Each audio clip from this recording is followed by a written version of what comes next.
नमस्कार दोस्तों, आज फिर से आपका स्वागत है डॉक्टर उत्तम केयर्स में। हमारे साथ हैं डॉक्टर दीपिका लोगानी जो सीनियर गायनेकोलॉजिस्ट हैं। हमारे पहले एपिसोड्स में हमेशा ये आती हैं और बड़ी मुश्किल से आज मुझे इनका टाइम मिला है ताकि मैं इस बारे में कुछ नए टॉपिक पे आपसे बात कर सकूं। एक बहुत ही नया टॉपिक हमारे सामने आया है जिसे मेनोपॉज कहते हैं। मेनोपॉज क्या होता है, मेनोपॉज में हॉट फ्लशेस और क्या क्या प्रॉब्लम होती हैं लेडीज को, जो जनरली मेंसेस खत्म होने के बाद में हिंदी में रजोनिवृत्ति और कुछ इस तरह के शब्द होते हैं, लेकिन इंग्लिश में कॉमन वर्ड में सब लोग जानते हैं कि मेनोपॉज कुछ होता है। तो मैम, हमारे पास कुछ लोग आते हैं, पेशेंट आते हैं, डॉक्टर साहब ये मेनोपॉज हो गया है, बड़ी अजीब सी बीमारी लग रही है, कभी ठंड लगती है, कभी कुछ अजीब सी फीलिंग होती है। तो मैम, पहले आप हमें ये बताइए कि मेनोपॉज होता क्या है। तो आपने ये खैर नया टॉपिक नहीं है, पर यस आपने टॉपिक बहुत अच्छा आपने डिसाइड करा है आज के डिस्कशन के लिए। तो मेनोपॉज एक नेचुरल प्रोग्रेशन है एक वुमन की लाइफ में। जिस तरीके से यंग गर्ल्स में मेंसेस स्टार्ट होते हैं, माहवारी स्टार्ट होती है, नॉर्मली यही 10-11 साल 12 साल में लड़कियों को मेंसेस आने स्टार्ट हो जाते हैं। इसी तरीके से प्रोग्रेस करते करते जब तक एज 45 और 45 के ऊपर पहुंचती है, ग्रेजुअली करते हुए ये मेंसेस कम होते चले जाते हैं और फिर ये मेंसेस बंद हो जाते हैं और हमेशा के लिए बंद हो जाते हैं। जब एक साल भर मतलब 12 महीने अगर मेंसेस नहीं आए तो हम इसको तब, और एज ग्रुप भी पेशेंट का 45 इयर्स से ऊपर हो, तो हम बोलते हैं कि आपको मेनोपॉज हो गया है। तो मेंसेस का बंद होना मेनोपॉज कहलाता है। मेनोपॉज अंग्रेजी का शब्द यहाँ से आया, पॉज हो गया। पॉज का मतलब रुकना। हाँ, पॉज का मतलब मेंसेस का रुकना, उसको हम मेनोपॉज कहते हैं। ये नॉर्मली यही वाली एज ग्रुप 45 की एज ग्रुप के बाद से ये सिचुएशन आती है और सब लेडीज के उम्र के बीच में आएगा। किसी पेशेंट के अंदर जल्दी आ जाता है, थोड़ा सा 45-46 वाले एज ग्रुप में। Average age ladies Indian patients के लिए अप्रोक्सीमेटली यही है, 46-47 इयर्स में मोस्टली आ जाता है। लेकिन हाँ, कुछ लोगों को मेंसेस 50, 51, 52 इयर्स तक भी आते रहते हैं। फॉरेन कंट्रीज में, अमेरिका और यहाँ पे एवरेज एज अराउंड 50-52 इयर्स है। बट एशियन पॉपुलेशन और इंडियन पॉपुलेशन के लिए थोड़ा सा यंगर एज ग्रुप में मेनोपॉज आता है। तो ये एक नेचुरल चीज है, एक प्रोग्रेशन है इनटू, जिसको हम आज की डेट में बुढ़ापा नहीं कहते, मिड लाइफ कहते हैं। ये इम्पोर्टेंट पॉइंट है जो कि हमारे ऑडियंस को और लेडीज जो हमारे इस डिस्कशन को सुन रहे हैं कि ये एक नेचुरल प्रोग्रेशन है, कोई बीमारी नहीं है।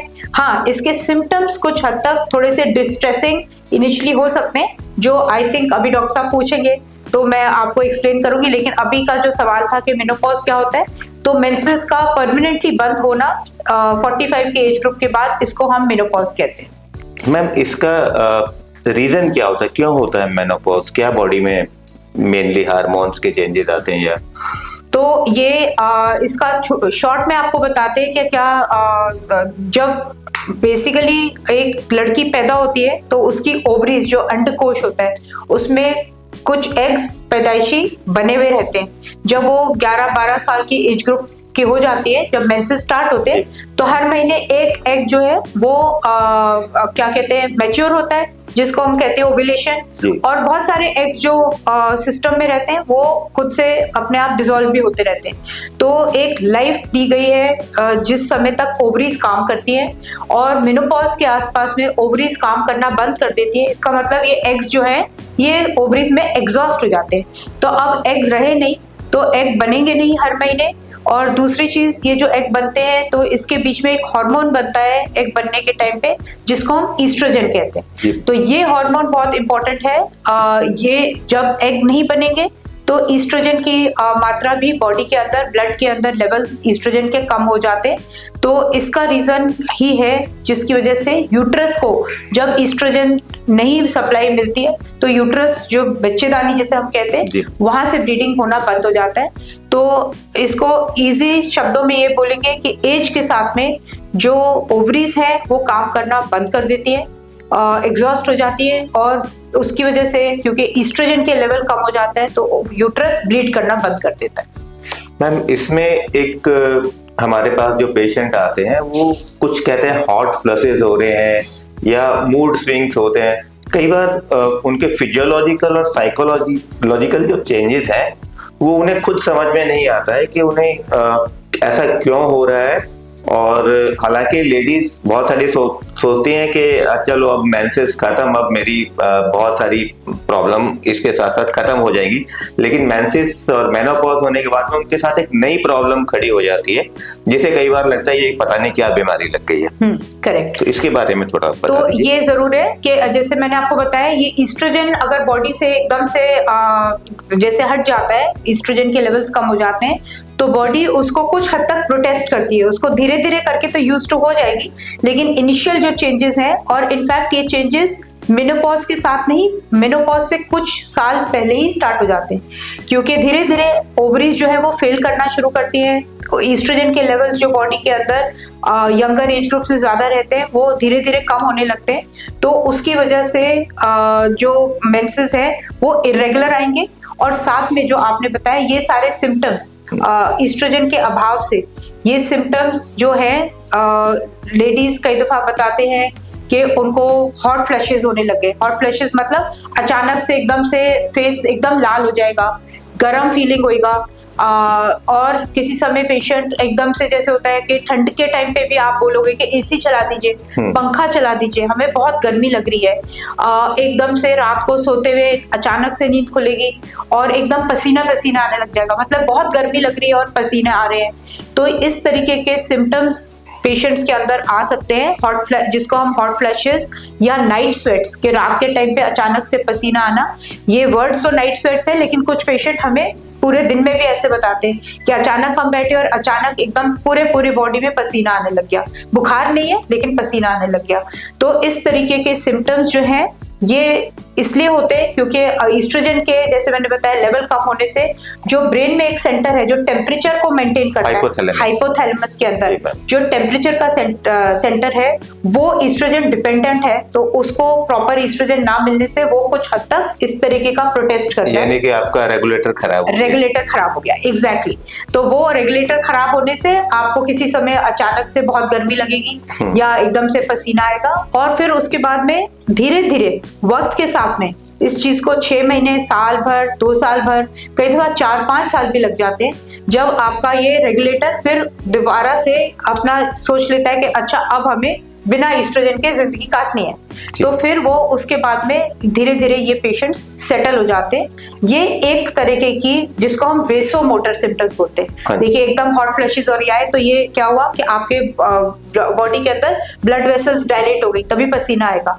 तो ये वेसोमोटर सिम्टम्स एक सिम्टम है मेनोपॉज का, या जिसको मेनोपॉज के आसपास का टाइम जिसको हम पेरीमेनोपॉज कहते हैं। ये वो वाली लेडीज है जिनको महीना बंद तो नहीं हुआ लेकिन इरेगुलर आ रहा है, इस वाले एज ग्रुप में 2 महीना में आ रहा है, 3 महीने में आ रहा है, 4 महीने में एक बार आ रहा है, तो उसको हम पेरीमेनोपॉजल स्टेट कहते हैं। उनमें भी ये वाला प्रॉब्लम्स आ सकते हैं। इसके अलावा मूड चेंजेस बहुत इंपॉर्टेंट है। इस तरीके के पेशेंट आपके पास में कई दफा आते होंगे जहां पे आकर के या तो पेशेंट अपने हस्बैंड के साथ आते हैं तो वो आगे से बोलेंगे बहुत ज्यादा मूड स्विंग्स हो रहे हैं। इसका मतलब पेशेंट या तो अचानक से बहुत ज्यादा गुस्सा आना या अचानक से किसी चीज को बहुत रिएक्ट करके रोने लग जाना, अपसेट हो जाना, गुस्से में अपने घर में परिवार के अंदर शॉर्ट टेम्पर्ड होना। कई बार बच्चे जो है उनको लगता है कि अभी हमारी मम्मी पहले कितनी शांत थी, कितनी फन लविंग थी, अब अचानक से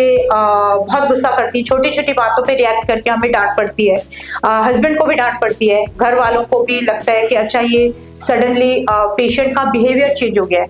तो ये सब एक्चुअली कोई बीमारी भी नहीं है और ये पेशेंट यहाँ पे इम्पोर्टेंट पॉइंट ये भी है ध्यान रखना है कि पेशेंट जानबूझ के भी नहीं कर रहे, ठीक है। ये कोई ड्रामा नहीं है, पेशेंट अचानक से जानबूझ के कोई भी इस तरह का नहीं कर रहे। ये उनके अंदर बॉडी में जो हार्मोन्स के चेंजेस हैं, जो इम्बैलेंस हो रहा है, बॉडी उस चीज को एडजस्ट करने की कोशिश कर रही है, कुछ हद तक बॉडी उसको प्रोटेस्ट कर रही है, तो उस वजह से ये सारे मूड चेंजेस आते हैं, मूड स्विंग्स जिसे कहते हैं। स्लीप ना आना, सही से रात को नींद ना आना, थकावट रहना, एनर्जी लेवल्स बहुत लो रहना, जो इंसान पहले हो सकता है दोस्तों में बात में काफी पॉपुलर रहा हो, बाहर घूमने जाना चाहता हो, वो इंसान सडनली थोड़ा विड्रॉन फील करना, तो ये सारी चीजें सिम्टम्स आ सकते हैं मेनोपॉज के साथ। इसमें मैम कई बार हम देखते हैं कि फैमिली में या डॉक्टर, हम लोग मतलब प्रैक्टिस में भी देखते हैं कि हमारे पास कोई पेशेंट आता है और वो कोई डिप्रेशन जैसी, नींद नहीं आ रही है, वो सब हो रहा है, और हम कई बार जनरल फिजिशियन या कुछ डॉक्टर्स जो अलग स्पेशलिटी के हैं वो उसको एक ये समझ लेते हैं कि इसको साइकेट्रिस्ट के पास भेज दिया जाए। साइकेट्रिस्ट के पास जाएंगे तो उस चीज पे कई बार फोकस डॉक्टर नहीं करते कि साइकेट्रिस्ट के पास जाना चाहिए या इनको गायनेकोलॉजिस्ट के पास भेजना चाहिए कि उनको गायनेकोलॉजिस्ट की जरूरत हो सकता है मूड स्विंग्स और ये जो पेरीमेनोपॉजल फेज में है, तो इसलिए उनको ये चेंजेस आ रहे हैं। तो मेरे ख्याल से फैमिली को और जो डॉक्टर्स प्रैक्टिसिंग है जो कई बार इन चीजों को इग्नोर कर जाते हैं, तो उनको भी मेरे ख्याल से इस पे ध्यान देना चाहिए। ये इम्पोर्टेंट चीज है, फैमिली मेंबर्स को, पेशेंट को खुद भी, जैसे जो अब इसके आपके चैनल के माध्यम से इस टॉक को सुन रहे हैं, हो सकता है इस वाली एज ग्रुप में बहुत सारी लेडीज हो जो कि इसको सुन रहे हैं, तो वो अभी तक यही सोच रहे होंगे कि अच्छा ये जो भी है मेरे को सहना है, या फैमिली भी परेशान है लेकिन सहना है क्योंकि डॉक्टर ने या तो नींद की दवाई दे दी, या अगर डॉक्टर के पास गए बोला कि मैं बहुत कमजोर फील कर रही हूँ, या भूख ठीक नहीं लग रही है, या नींद ठीक से नहीं आ रही, एनर्जी लेवल्स लो है, तो नॉर्मली क्या होता है, आप क्या लिख देते हो, मल्टीविटामिन लिख देते हो, पेशेंट को रात को कोई एंटी एंजाइटी की दवाई बता देते हो कि रात को ये खा के सो जाइए। तो वहीं पे ये चीज हर डॉक्टर को तो पता है, लेकिन कई दफा पेशेंट्स जाते भी नहीं है, या डॉक्टर भी इस चीज पे ध्यान नहीं देते कि ये कौन सी एज ग्रुप का पेशेंट हमारे पास आ रहा है। अगर ये 40 के ऊपर एज ग्रुप है तो यहाँ पे कहीं ना कहीं एक पॉज करिए और ये सोचिए ऐसा तो नहीं है ये पेशेंट कहीं ना कहीं मेनोपॉज के या पेरीमेनोपॉज की प्रॉब्लम से जूझ रहा है, तो इसको करेक्ट एडवाइस दी जाए, विच मीन्स के वो पेशेंट को आप बोलो कि आप एक बार अपनी गायनेकोलॉजिस्ट को दिखा लीजिए, क्योंकि गायनेकोलॉजिस्ट इस तरह की सिचुएशन को नॉर्मली समझेंगे भी और आपको पेशेंट को करेक्ट एडवाइस भी देंगे कि इससे बेसिकली इसके निवारण के लिए क्या एग्जैक्टली क्या तरीके हैं या क्या करना चाहिए। सो आप इस चीज को रिकग्नाइज करिए, और जिस भी पॉइंट ऑफ टाइम पे जिनको भी यहाँ पे इस टॉक को सुनने के बाद ये लग रहा है कि कुछ भी इस तरीके के सिम्टम्स आ रहे हैं, तो देन आप अपने गायनेकोलॉजिस्ट को, जहाँ पे भी आप रहते हैं वहाँ अपने लोकल गायनेकोलॉजिस्ट को कांटेक्ट करके उनसे बात करिए, वो आपको डेफिनेटली इस चीज का हल बताएंगे। इसमें मैम कई बार देखा गया है कि जो लेडीज हैं वो मेंस्ट्रुअल हिस्ट्री भी नहीं बताती हैं, और डॉक्टर भी इस बात को इग्नोर कर देते हैं, स्पेशली मेल डॉक्टर्स जब होते हैं, कि वो उनकी इस तरह की हिस्ट्री नहीं लेते हैं कि उनको पूछा जाए कि आपके पीरियड्स आ रहे हैं, रेगुलर हैं, तो उस पे भी थोड़ा इग्नोरेंस होता है। इसके साथ साथ आप मुझे ये बताइए कि ऐसे कोई ट्रिगर फैक्टर है, किस वजह से ये जो हॉट फ्लशेस हैं या एंजाइटी लेवल्स हैं वो किस तरह से बढ़ जाते हैं, ऐसे कोई खान पान की चीजें?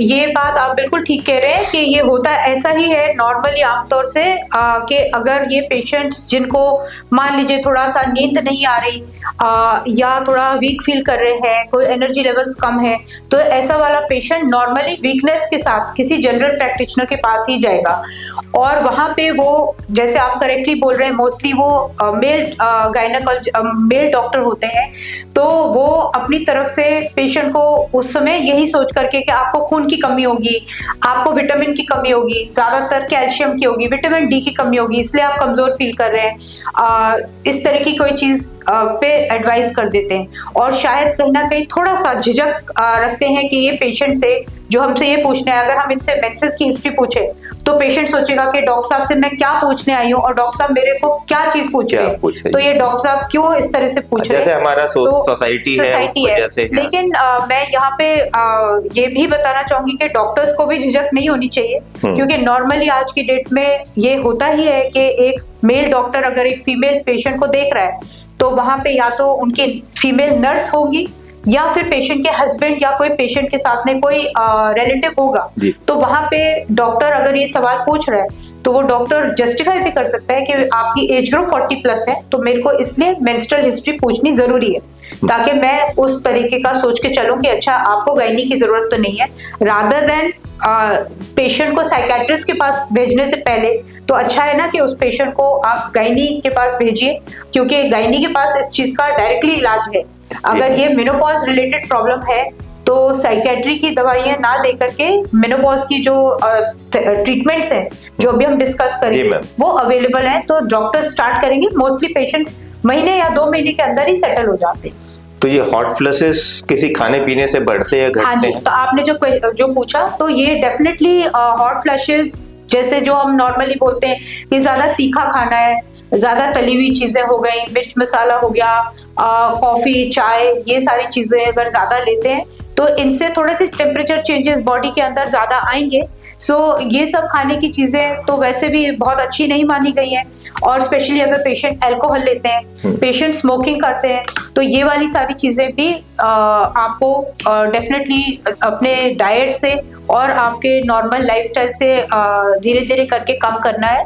अगेन ओबेसिटी, अगर वेट ज्यादा है बॉडी के अंदर तो ये चीज भी तो मेनोपॉज के सिम्टम्स इससे भी थोड़े से रिलेटेड रहते हैं। और कुछ हद तक हम देख रहे हैं कि मेनोपॉज के अंदर जो हार्मोन चेंजेस आते हैं, पेशेंट उस दौरान वाइल जब मेनोपॉज में ट्रांजिशन कर रहे हैं तो कई दफा 4-5 किलो, कई दफा 10 किलो भी वजन बढ़ जाता है। तो पेशेंट्स को यहाँ पे भी सतर्क रहना चाहिए कि अगर हमारी एज ग्रुप 40 प्लस हो गई है तो हम ऐसा ना करें कि अच्छा अब हमारे को फर्क नहीं पड़ता, हम कुछ भी खा लें, हम कोई एक्सरसाइज ना करें और अपना वेट को बढ़ते रहने दें, क्योंकि बढ़ता हुआ चला जाएगा तो फिर आगे मेनोपॉज के साथ जो प्रॉब्लम्स हैं जो एसोसिएटेड, अभी ये तो इनिशियल प्रॉब्लम्स हैं, लेकिन मेनोपॉज के साथ में जो और एडिशनल प्रॉब्लम्स हैं, ऑस्टियोपोरोसिस की, हार्ट डिजीज का रिस्क बढ़ जाता है, डायबिटीज का, ब्लड प्रेशर का, ये सारे रिस्क भी एज के साथ भी बढ़ जाते हैं। और ऊपर से अगर वेट बढ़ेगा या अगर हमारा लाइफस्टाइल हमारा ठीक नहीं है, हम एक्सरसाइज नहीं करते, तो ये सारी चीजें भी हमारा रिस्क बढ़ाते हैं। तो ये इम्पोर्टेंट है खाने पीने की चीजें as well as lifestyle management. एक चीज और मैम जो कॉमनली होती है और जो हमें सुनने में आती है कि इस एज ग्रुप में आके कुछ सेक्सुअल इश्यूज हस्बैंड वाइफ के बीच में आते हैं, जिसकी वजह से उनके बीच में रिलेशनशिप भी प्रॉब्लम होती है, जो उन्हें समझ में नहीं आता। बिल्कुल, ये आपका ये एक और इसका पूरा का पूरा मेनोपॉज का पार्ट है जो कि हस्बैंड को भी समझना चाहिए और पेशेंट को भी अगर इसकी एक्सप्लेनेशन करेक्टली मिले कि ये इस तरीके के चेंजेस क्यों आ रहे हैं, तो उनका उसका भी अगेन वही रीजन स्टार्ट वही है कि ईस्ट्रोजन जब सिस्टम में कम हो जाता है या ऑलमोस्ट मेनोपॉज पे तो ना होने के बराबर होता है, तो ये जो ईस्ट्रोजन हार्मोन है ये एक महिला के सिस्टम में उनका जो यूरिनरी ब्लैडर है, जो पेशाब की थैली है, जो विजाइना है, विजाइना के आसपास के जो टिश्यूज हैं, यूट्रस का एरिया है, उसको भी सपोर्ट करता है, उसको सेंसेशन देता है। उसके अंदर जो नॉर्मल ग्लैंड्स हैं जिनका फंक्शन बहुत इंपॉर्टेंट है सेक्सुअल इंटरकोर्स के लिए, यूरिन होल्ड करने के लिए, यूरिन का ब्लैडर को प्रॉपरली फंक्शन करने के लिए, ये सब सपोर्ट हट जाता है। तो ये सपोर्ट हटने से विजाइना की लाइनिंग थिन हो जाती है।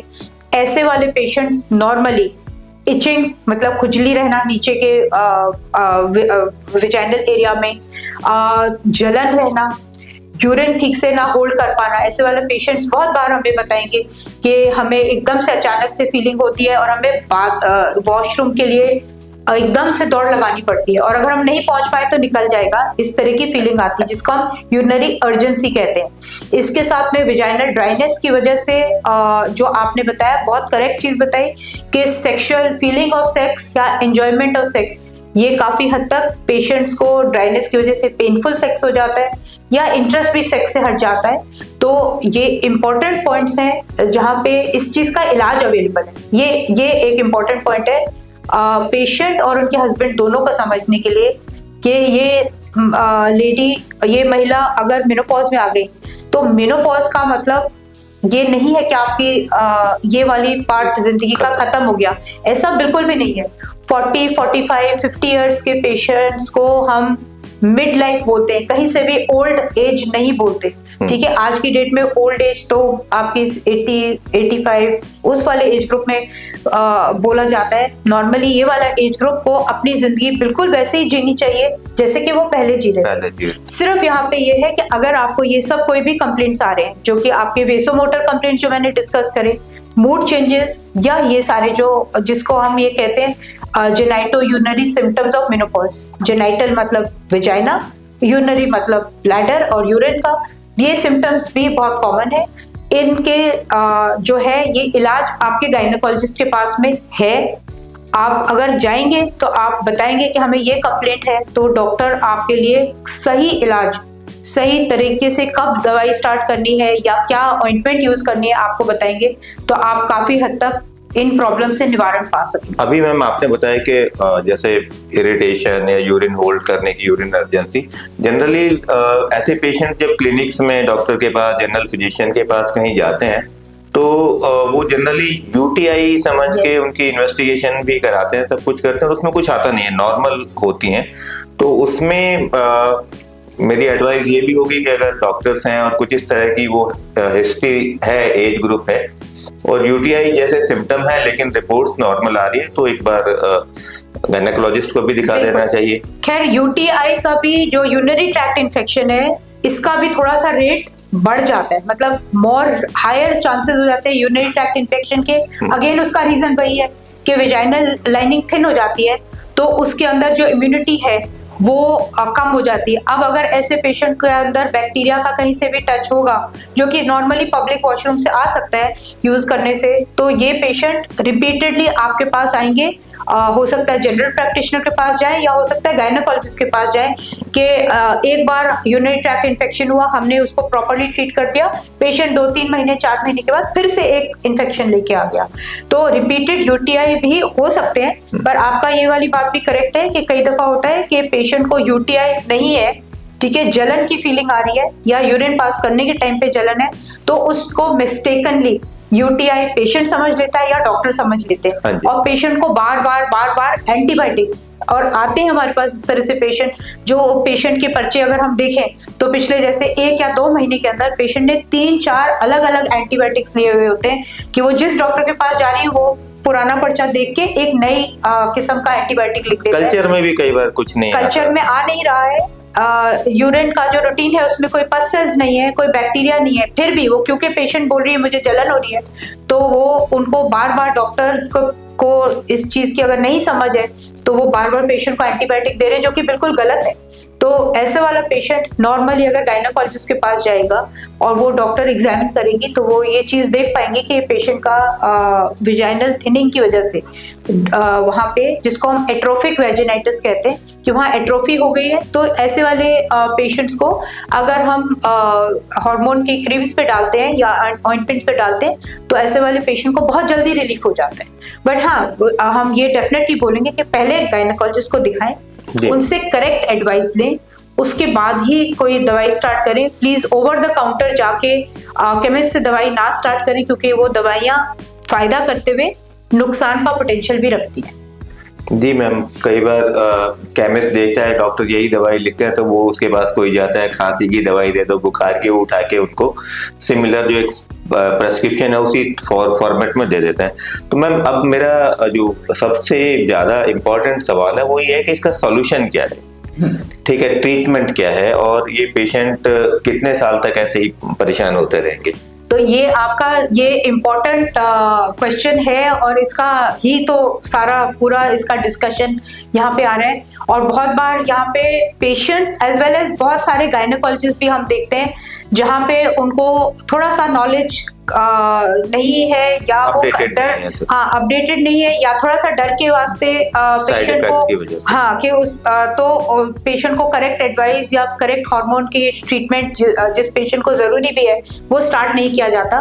तो मैं नॉर्मली बताती हूँ कि आमतौर से पहले विजिट पे अगर पेशेंट हमारे पास में इस तरीके की कोई भी प्रॉब्लम लेके आ रहा है तो वो रूटीन चीज है कि as a gynaecologist doctors patient को, जैसे अभी हमने बात करी, खाने के लिए करेक्ट डाइट की एडवाइस देंगे, करेक्ट लाइफस्टाइल की देंगे। पेशेंट अगर स्मोकर है, अल्कोहल लेते हैं, तो उसको बताएंगे कि डेफिनेटली स्मोकिंग तो बंद ही करनी चाहिए। ठीक है, अल्कोहल अगर कोई लेता भी है तो सोशल ड्रिंकिंग है तो अलग बात है, अदरवाइज अल्कोहलिक नहीं होना चाहिए।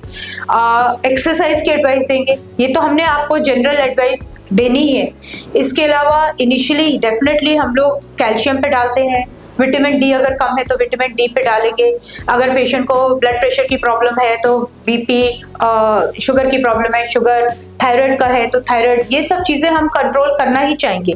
लेकिन इसके अलावा अब अगर हमने ये सब करने के बाद में पेशेंट को इनिशियल ये सब करा और 1-2 हफ्ते 3 हफ्ते के बाद पेशेंट को हम बोलेंगे ट्राई करिए ये सब और लौट के आइए, हमें बताइए कि आपको क्या, आपके सिम्टम्स, प्राइमरी सिम्टम्स क्या थे? वेसोमोटर, कि पेशेंट को हॉट फ्लशेस हो रहे हैं, पेशेंट को नाइट स्वेट्स हो रहे हैं, ठीक है, पेशेंट को मूड चेंजेस हो रहे हैं। आप मान के चलो कि ये अगर प्रॉब्लम्स हो रहे हैं तो मोस्टली जो मैंने आपको बताया इन चीजों का इफेक्ट बहुत कम आने वाला है। ठीक है, कुछ पेशेंट्स को माइल्ड लेवल का होता है, ये चीजों से ठीक हो जाता है जो मैंने आपको एडवाइस बताई।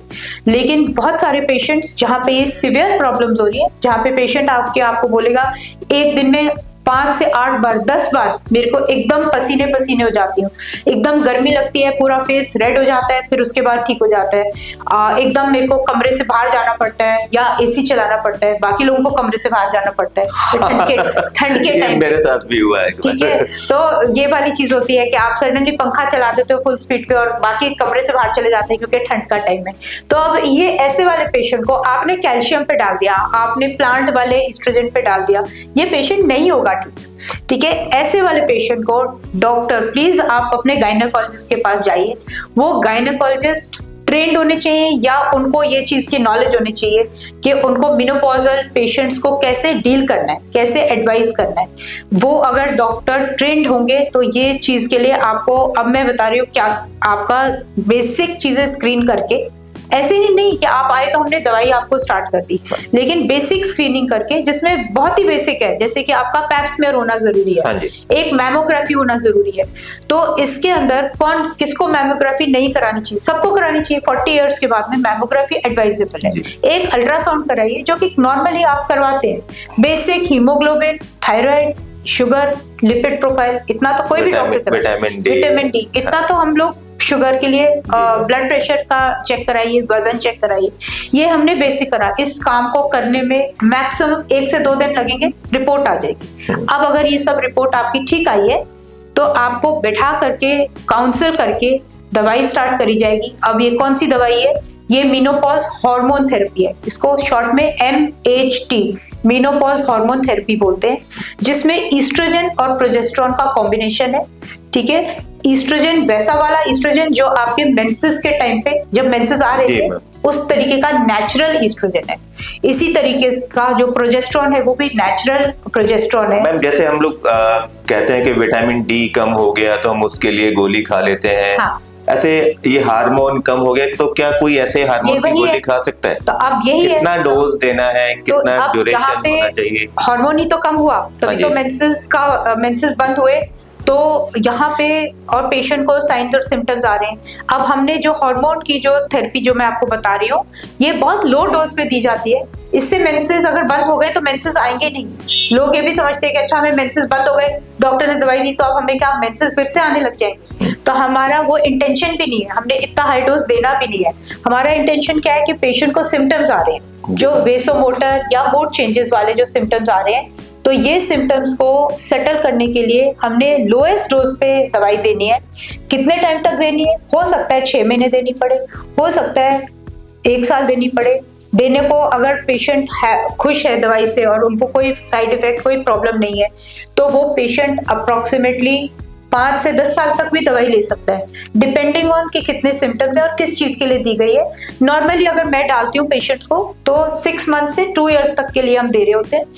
उसके बाद वो और ऐसा नहीं है कि हमने दवाई लिख दी और पेशेंट को बोला कि अब आप चले जाओ और लौट के कभी मत आना, ऐसा तो है नहीं। हम दवाई लिखने के बाद पेशेंट को नॉर्मली 3 मंथ्स के बाद बुलाएंगे, रीअसेस करेंगे क्या दवाई आपको सूट कर रही है, दवाई से आपके सिम्टम्स सेटल हो गए। अगर सेटल हो गए वेरी गुड, दवाई चलते रहेगी। अगर नहीं सेटल हुए तो दवाई का डोज बढ़ाया जाएगा।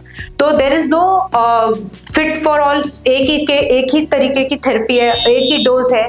तो ये चीजों को देखते हुए पेशेंट को हम इन्वेस्टिगेट करेंगे कि उनको कोई प्रॉब्लम तो नहीं हो रहा है, एंड उसके बाद में अगर वो पेशेंट कंफर्टेबल है तो फिर पेशेंट साल में एक बार आता है मॉनिटर करने के लिए। मैम, ईस्ट्रोजन की डेफिशिएंसी अगर फुलफिल होगी तो उसके नेचुरल ब्यूटी या उसके बॉडी के अदर ऑर्गन्स पे या एक्टिविटीज पे भी फर्क पड़ना चाहिए। जैसे ईस्ट्रोजन अगर कम है तो उसको ऑस्टियोपोरोसिस हो जाती है।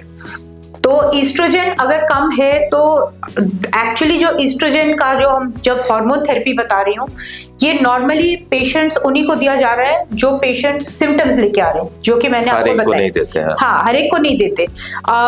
या फिर जो आपने ऑस्टियोपोरोसिस बताया, अगर यंग एज पे पेशेंट को मेंस्ट्रुअल साइकिल बंद हो गई है, जैसे अब यंग एज मैंने क्या बताया, जैसे मान लीजिए 45 के ऊपर तो नॉर्मल नेचुरल प्रोसेस है, लेकिन अब किसी पेशेंट को जिसको प्रीमेच्योर मेनोपॉज आ गया है, जो कि हम बोले कि पेशेंट 40 इयर्स का ही है, कुछ पेशेंट 37, 38 इयर्स में भी मेंसेस बंद हो गए, तमाम कोशिश करी गई, डॉक्टर ने चेक किया, पता चला कि ये तो मेनोपॉज में चले गए, ठीक है, जेनेटिकली था या जो भी रीजन था।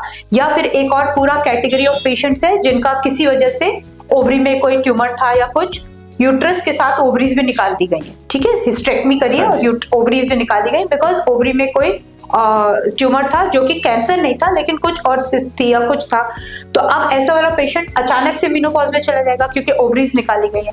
या फिर यंगर एज ग्रुप का पेशेंट है, ऐसे पेशेंट के अंदर ऑब्वियसली क्योंकि मेनोपॉज टाइम से जल्दी आ गया है, उनका रिस्क फॉर ऑस्टियोपोरोसिस ज्यादा है, उनका risk for developing cardiovascular diseases, heart diseases ज्यादा है, क्योंकि यंगर एज ग्रुप पेशेंट में सडनली ईस्ट्रोजन खत्म हो गया।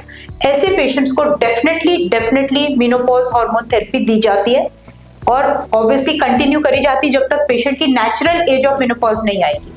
तो ये सिचुएशन वो एक ग्रुप ऑफ पेशेंट्स है, और जो आप जिसका हम डिस्कशन करें जो नेचुरल मेनोपॉज में गए, ये वाले पेशेंट्स को हार्मोन थेरेपी अगर हमने स्टार्ट करी है तो यस, अगर हमने हमारी असेसमेंट में जो हम जैसे बोन का टेक्सा कराते हैं, जो हम ऑस्टियोपोरोसिस के लिए चेक करते हैं, अगर हमें लगता है ये पेशेंट बहुत हाई रिस्क है टू डेवलप ऑस्टियोपोरोसिस या high risk to develop fractures या फिर high risk to develop heart disease, तो ऐसे वाले पेशेंट्स के अंदर भी हार्मोन रिप्लेसमेंट थेरेपी दी जा सकती है, मेनोपॉज हार्मोन थेरेपी।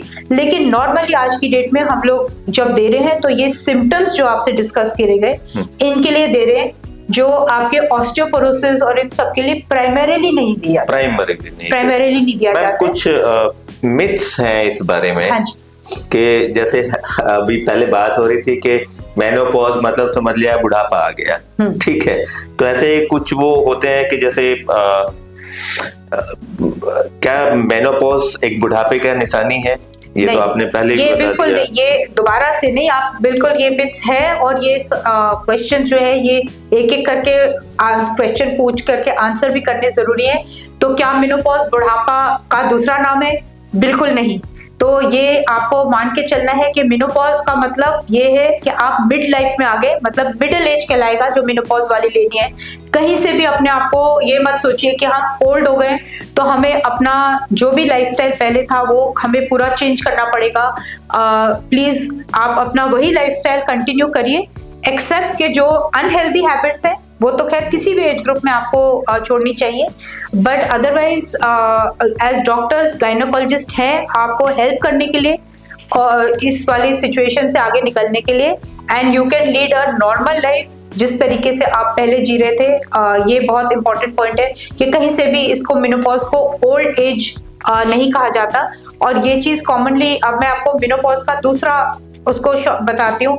वैसे आपको बताया गया मेनोपॉज मतलब मेंसेस पॉज हो गए, इसको दूसरी तरीके से ME नो NO पॉज, मैं पॉज नहीं करूं, इसको इस तरीके से समझिए, मी नो पॉज, मैं नहीं रुकूंगी, मैं नहीं रुकूंगी। बस आप जब अब आप जब अपने इसको बल्कि पॉजिटिवली भी तो ले सकते हैं ना, कि जो पेशेंट्स को अगर इनिशियली मेंसेस आने के टाइम पे जो आपको जनरली ट्रबल्स होती थी कि कुछ चीजें सोशल कल्चरल ये वाली सारी चीजें कोई और, तो आप वो उनसे फ्रीडम हो गई। मंदिर नहीं जाना है, पूजा नहीं करनी है, सारी इस तरह की बिलीफ्स है डेफिनेटली।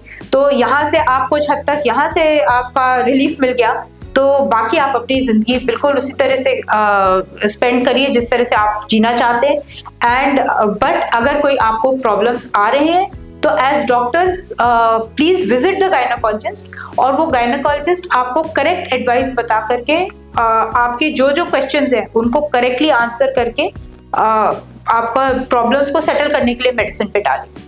इसमें मैम वजन बढ़ना जरूरी होता है या ऐसा होता है लोग सोचते हैं मेनोपॉज आ गया तो वजन तो बढ़ ही रहा है, तो उसमें तो कोई ऐसी बात नहीं है? तो यहाँ पे ये एक और मिथ है कि लोग ये सोचते हैं कि वजन बढ़ेगा ही मेनोपॉज में, या हमें फर्क ही नहीं पड़ता है, क्योंकि वो कहीं ना कहीं गिव अप कर देते हैं। उनको ये लगता है कि अच्छा वही बात है कि मेनोपॉज है तो बुढ़ापा है तो मैं मोटी भी हो जाऊंगी। तो ये सारी चीजें एक्चुअली आपके खुद के विल पावर पे डिपेंड करती हैं कि आप क्या सोचते हो या आप उस चीज को कितना पॉजिटिवली लेके चलते हो।